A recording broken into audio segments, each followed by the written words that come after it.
कथा में आगे हम देखते हैं कि लव अश्वमेध यज्ञ के इतने सुंदर और दिव्य घोड़े को देख बहुत प्रसन्न होता है। उसे पहली ही नजर में अश्वमेध यज्ञ का घोड़ा पसंद आ जाता है। वह अपने साथियों के साथ तुरंत ही घोड़े के पास जाता है और उसके साथ खेलने लग जाता है। तभी लव की नजर घोड़े के मस्तक पर लगी स्वर्ण तालिका पर पड़ती है।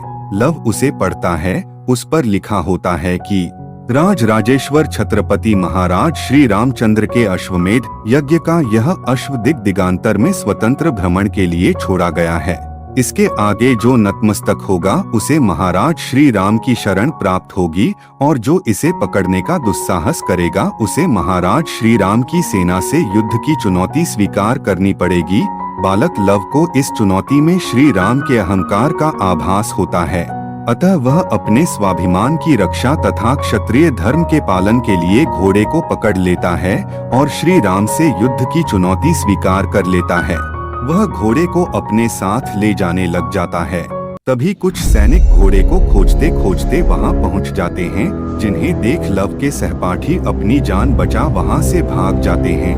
परंतु लव बड़ी वीरता के साथ सैनिकों से कहता है कि मैंने यह अश्वमेध यज्ञ का घोड़ा पकड़ लिया है और इसके साथ ही श्री राम से युद्ध की चुनौती भी स्वीकार कर ली है। अब यदि घोड़ा चाहिए तो मुझे युद्ध में हरा कर ले जाए। मैं भी तो देखूं अयोध्या की सेना में कितना बल है, जो पूरा संसार उसके सामने नतमस्तक होता है। यह सुन सैनिक उस पर हमला कर देते हैं, जिन्हें लव एक ही बाण से परास्त कर भगा देता है।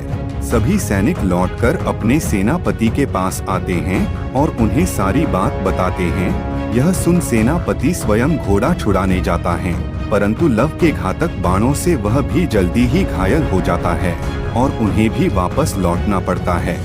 तभी कुश भी वहां आ जाता है।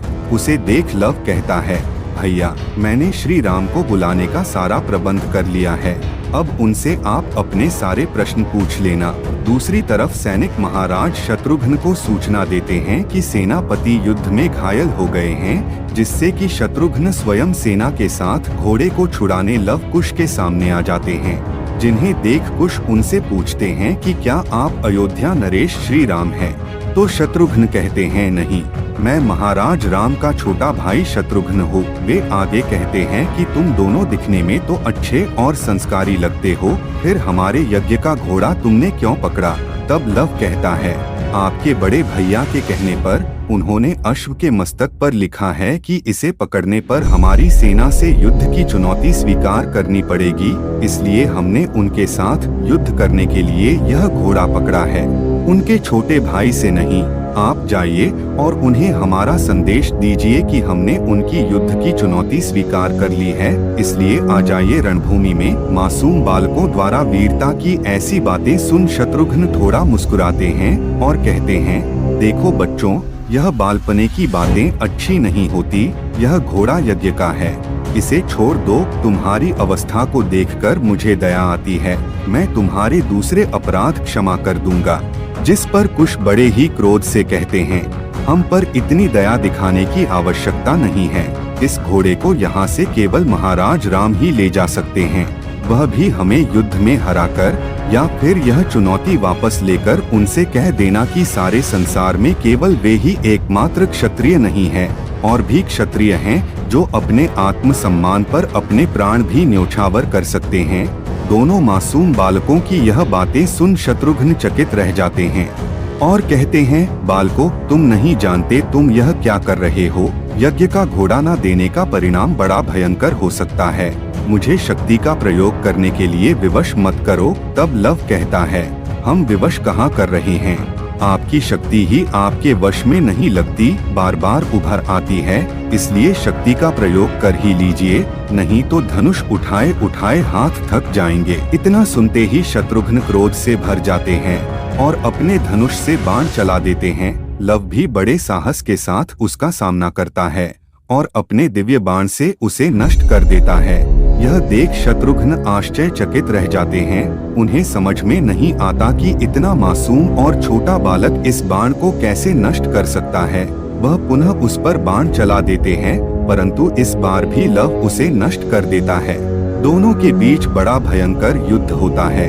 परंतु लव के सामने शत्रुघ्न की सारी शक्ति, सारी विद्या असफल हो जाती है। वह उसके द्वारा चलाए गए हर बाण, हर शक्ति को तुरंत ही नष्ट कर देता है। छोटे से बालकों का ऐसा रण कौशल देख शत्रुघ्न के होश उड़ जाते हैं। लव अपने दिव्य बाण का ध्यान कर एक ही पल में शत्रुघ्न के सारे सैनिकों को अचेत कर देता है, जिसे देख शत्रुघ्न भी अपना दिव्य बाण उन पर चलाता है।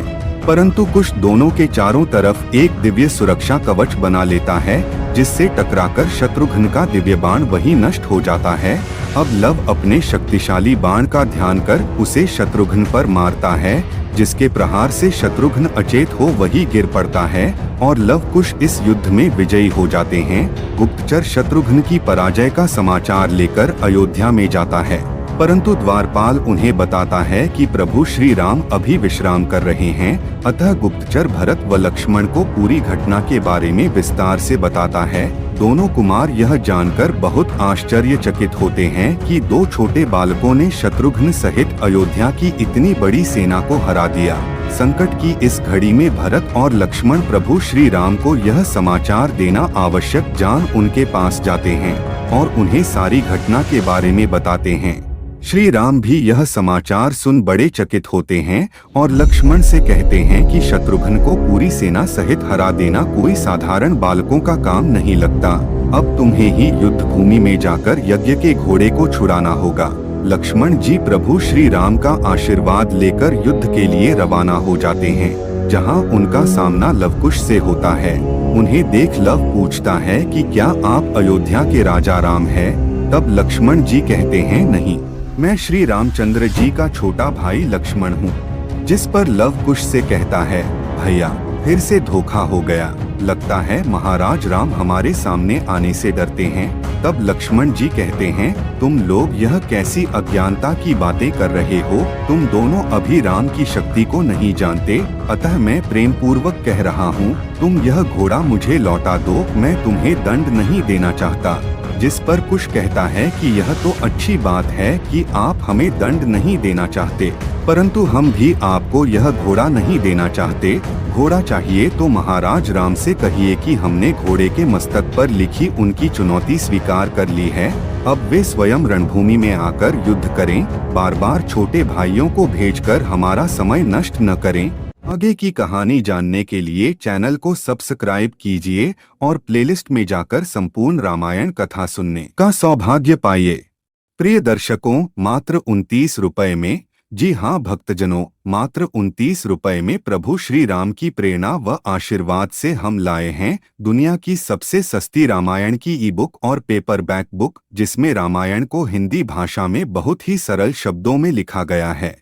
यह बुक निश्चित रूप से आपको प्रभु श्री राम के आदर्श जीवन से जोड़ देगी। तो अभी नीचे दिए गए डिस्क्रिप्शन या कमेंट बॉक्स में दिए गए लिंक पर जाकर अपनी ई बुक या पेपरबैक बुक पाएं और अपने खाली समय का उपयोग अपने फोन में रामायण ग्रंथ को पढ़ने में करें। साथ ही अपने दोस्तों और रिश्तेदारों को भी यह अनमोल किताब उपहार रूप में देवें, जिससे वे भी अपने खाली समय का सदुपयोग कर सके।